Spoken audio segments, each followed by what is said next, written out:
Okay, so I just watched a video by some Jungian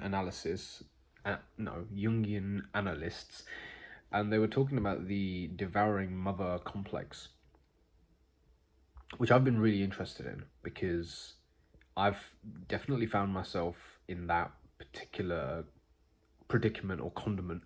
Condiment ain't the word, but I found myself in that predicament where I found myself in a devouring mother complex situation where the influence of the mother is so strong, pardon me, so strong. It's like a gravitational force, and it just wants to pull you in. Wants to pull you in, and it's like you have to fight your way out. Like literally, you literally have to fight your way out. Like I'm literally a fighter. Well, I fight in a fight sports gym. I haven't fought in the ring, but I've been training, so I'm a training martial artist. Let's just say I'm a martial artist, not a fighter. I'm a martial artist, but I have to fight. Like when I'm doing martial arts, we do sparring. We occasionally have a hard spar, so we fight. Okay, and I literally have to do that. Literally have to. That's therapy, because that grounds me in my own instincts. I just had a Coke Zero, so I'm burping. But it literally grounds me in my instincts to the point where I'm able to depend on myself, or depend on my abilities and depend on what God's given me. And most of the time it's depending on what God's given me, but still, my abilities, the abilities that God's given me. And I'm able to see what I can do without somebody telling me an idea, as opposed to a affirmation or a confirmation or a myth or a fantasy or a delusion or an ideology or dogma, right? All these lies. Ideas aren't lies. Ideas are not lies. But if a misappropriated idea is implemented on somebody, it is a lie. It's actually dogma at that point. And I don't like dogma, and many human beings are dogmatic. They're dogmatic in their personas. They're dogmatic in their being, because they're not really being who they are. They're being who they think they are, mind-based. They're being who they've been told to be. They're being who they've been conditioned to be. They don't know what they're thinking. They don't know anything about truth or lies, or they don't know the difference between a truth and a lie. They just know what's been told to them, what they think is right. I'm guilty of this. I'm not saying that I'm not guilty of this. I'm guilty of this. I'm very guilty of this. That's why I'm making this video. I'm making this video because I've been one of those people, and I still continue to be one of those people every day. Every day I notice a conditioning which is controlling me, as opposed to an instinct, as opposed to me, as opposed to who I actually am. That doesn't shine forth, but a conditioning does. And that's terrifying to me, because that means somebody else is controlling you. Like, they might even be dead. They might be dead. The person who conditioned you, your dad, your mum when you were a child, the pastor, a teacher. You know, a teacher doesn't have to be in your life for very long to impress in you an idea. I tried to get this thought to my mum for many years, but she didn't understand it. Because I once had someone in my life who was very, very impactful. And she couldn't understand how I was still influenced by this person 20 odd years into the future. She couldn't understand. She just didn't fathom it. She was like, he was only in your life for a year or 2 years. It doesn't make sense. How? That doesn't matter. Make a difference. The quality of the time is what matters, not the quantity. So I always suffered with this ability, or not ability, this disability of never really being myself, of never really truly articulating who I am in the world. Really struggled with this, and I called myself a coward for wrong reasons. That's a terrible judgment, which you shouldn't say to yourself. It's really unfair. But I did. I'm quite judgmental, and I'm very judgmental to other people, and I am also very judgmental towards myself. I have a very harsh inner critic. I judged myself as a coward. I said, hey, you're a coward because you don't express yourself properly in the world. That's such a weird thing to say to oneself, but it's true. I didn't, and I still continue to not. I struggle with expressing myself in the world, and it's not that I'm autistic, although you definitely can become autistic because of this reason. You can become inhibited, I would say. So you could become introverted or shy, or you could become autistic because you have a logical framework of expression. But that's only there because the instincts are not making themselves known, right? The instincts are not making themselves known. So you need to kind of fill that gap up with logic and reasoning. And that's a mechanical way of living. And by the way, you're thinking with the head and not the heart. The heart is the instinct. I don't mean like a primal instinct kind of talk, but even animals, I say they're driven by instinct, they're still filled with a lot of grace. All animals are filled with a lot of grace. Yeah, they've got stupid things that they do. Human beings do stupid things. In fact, we do all of the stupid things that animals do. We just hide it better than they do. We just have shame.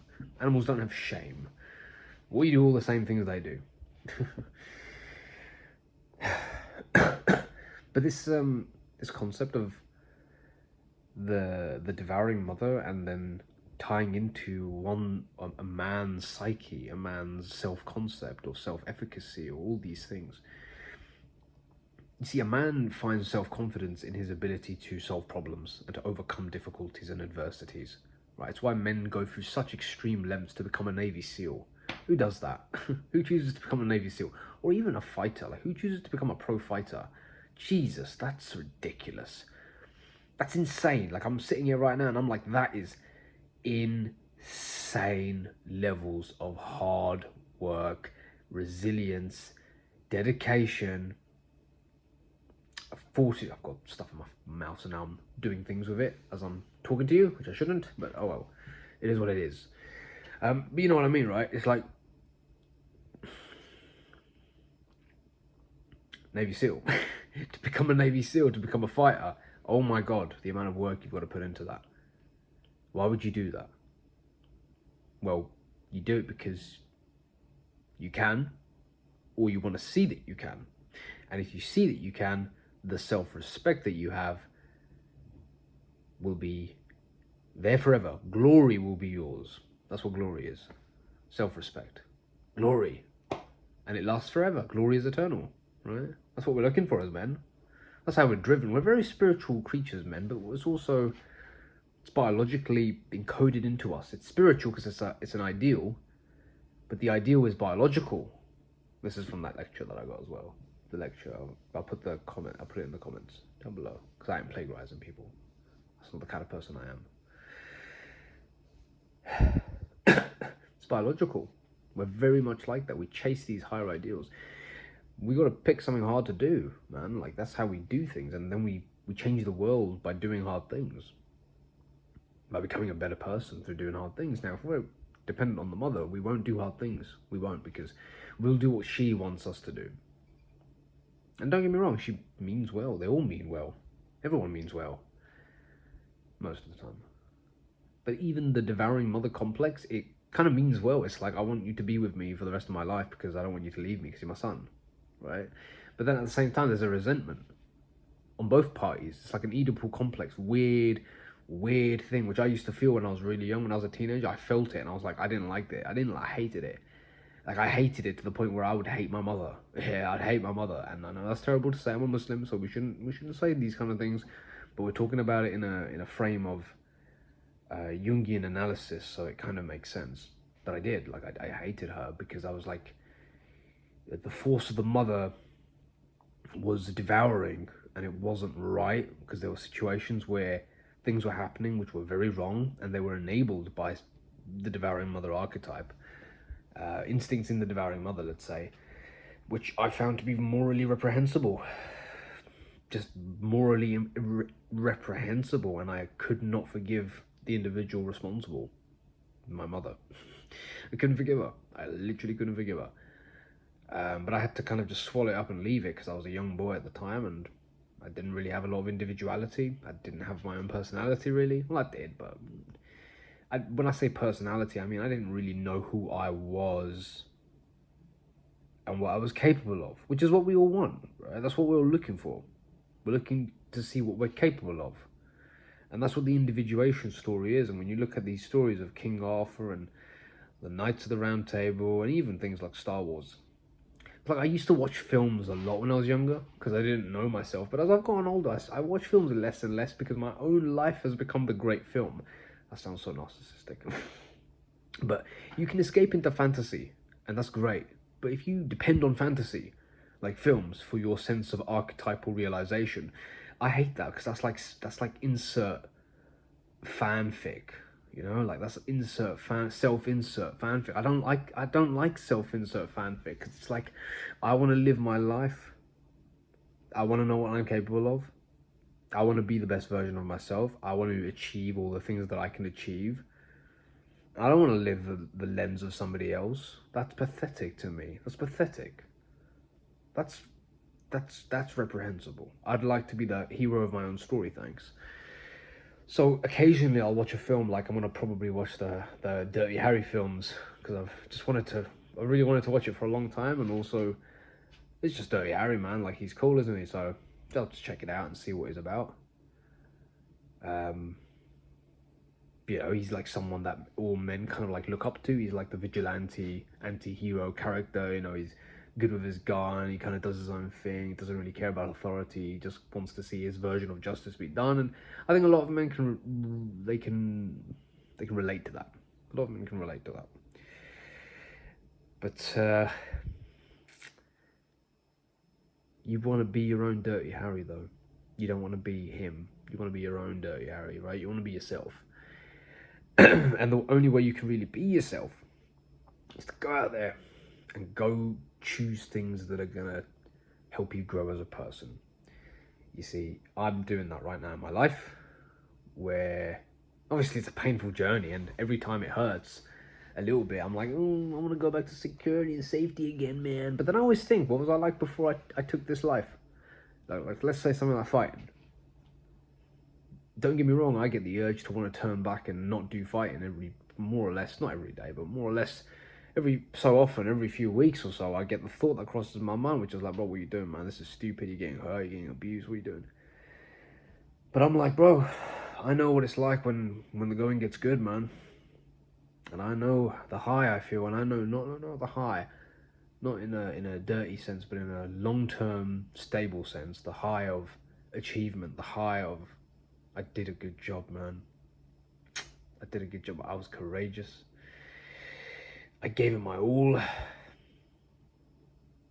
I was respectful when the other person wasn't, which I value, which I admire, actually. There's a time to not be respectful when somebody else is disrespectful. There's a time. I didn't know what the time was previously because I didn't live enough life. There's a time when they just stop honoring your agreements. That's literally it. Like, that's when you stop being respectful. When they stop honoring your agreements. Because an agreement is made with two parties, right? So it's always useful to be fair. You should be fair, because otherwise why are you expecting somebody to bow to your wishes? Who are you, God? No. But you generally speaking, you stop being respectful or nice when the other person doesn't show any respect for your agreements. Then you say, okay, fine. We're playing that game? Okay. I'll play that game as well then. I won't make it nice for you. I'll make it painful for you. Talking about sparring. Talking about sparring in the sense of when someone, you like sparring, and you like sparring, and then they go hard, and you say, bro, look, what are you doing? And they come back down, they go hard again, and you're like, bro, what are you doing? And third time they go hard, it's just like, all right, bro, we're either not going to spar, which is generally speaking a respectful way of going about things, just don't spar with this person anymore. But occasionally, if you're feeling a little bit low, you'll just do a hard spar with that person and be like, all right, cool.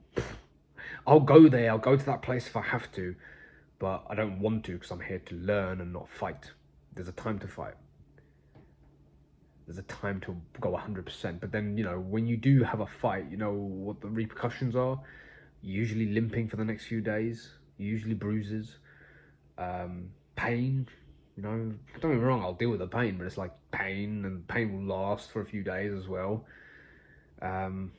Nags and little clicks and just little issues here and there, and not to mention the psychological repercussions of a fight as well, which in the ring is not necessarily so bad. I mean, it can be bad, but it's not that bad. In real life, I think it's worse because It's so unpredictable in real life, right? It's just, you don't know what could happen. You just don't know what's the situation, man. You don't know how many people are involved. I've been in situations so far anyway where I'm dealing with 2 people, and then all of a sudden there's like 8 people that know the guy. And I'm like, okay, this ain't a situation I was familiar with. Kind of respectful, bro. Kind of respectful. Like, I don't mean to be a bitch. Don't be a submissive, but kind of respectful. Kind of respectful. Like, you don't know what the frick you're dealing with, so kind of respectful. And as long as they're not breaking the law or doing something incredibly horrid, like, keep your ground, stay solid. But generally speaking, like, don't be a dickhead. Don't be an asshole. Assholes will always get their comeuppance. I've noticed that in my life. Assholes always get their comeuppance, and if they don't, they will get it eventually. Don't worry. Don't worry. They will get their comeuppance. Assholes don't get away with things for long. That's why even assholes know that they should be kind of respectful. Oh, Lord. But yeah, in the process of individuation, man, that's what we're all on, and you've got to choose how you're going to do that. The Peterson method is to go into the place that's darkest to you, so that you go into your shadow and you know what it is that you've repressed about yourself. That's what the shadow is. Because when you're in the devouring mother archetype, you don't know your shadow. You don't know yourself. So what have you done to yourself? You've hidden it away. You've hidden yourself in the shadow. You've hidden 90% of who you are into the shadow, and you've only kept what has been molded and allowed by your society. So if you don't know who you are, it's all going into the shadow. That means the shadow ain't bad. The shadow ain't evil. The shadow is just what you think is evil. And that's something that I didn't understand for many years, is the shadow is what I think is evil, but it might not necessarily be evil. It might not necessarily be evil. Like, for example, in fighting, I always thought it was evil to go at a pace that was, fast. But what if the other person's skilled and competent? Is it evil to go at a fast pace? No. If anything, it's evil to not go at a fast pace, because you're mocking the person and saying, oh, I'm going to go like a baby around you. I used to think it was respectful to go slow with people who are experienced. It's not. It's actually respectful to give them a decent fight. And then they're like, I'm improving and I respect this person because they're new and they're giving me their best shot. But they're not trying to be a dickhead. There's a difference with the energy. But you see what I mean? And I used to think it was being a dickhead, speaking your mind. I used to think it was evil to speak your mind. It's not. It might be evil to your mother. It might be evil. These things might be evil to your mother. But that's because that's her idea. That's not necessarily your idea. That's not necessarily what you think, and it's not necessarily what you are. But we think we are because we inherit the ideas of the devouring mother. Anyway, that's just some food for thought. I won't spend too long on this topic. I'm going to go to bed. It's really late now. And yeah, hope you enjoyed the video. I'll see you in the next one.